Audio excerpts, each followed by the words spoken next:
D'une récolte à l'autre, Fabrice Genin a déjà rentré ses derniers grains dans ses silos il y a une semaine. Ce céréalier du nord dijonnais est maintenant en pleine préparation pour ressemer du colza.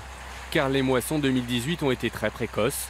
Commencées mi-juin, elles se sont achevées il y a quelques jours, bien aidées par le soleil.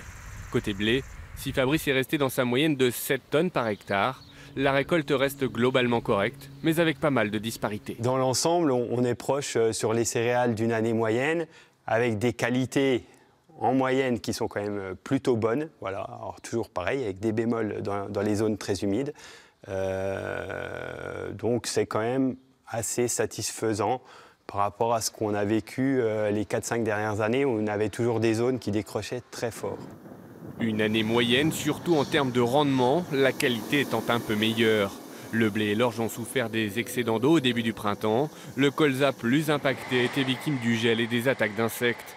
Seule bonne nouvelle, la rentabilité, car les cours sont en hausse entre 10 et 15 euros la tonne pour le blé par rapport à l'an dernier. On est sur une année moyenne en rendement avec des déçus et d'un autre côté, on a des cours qui ont bien rattrapé là, ces dernières semaines, donc qui redonnent un petit peu d'espoir par rapport au bilan, on va dire, économique de l'année, qui devrait finalement s'en tirer plutôt bien, quoi. On annonce oui, des pays genre Allemagne, Pologne qui sont un peu en dessous des espoirs, qui revoient encore leur production à la baisse.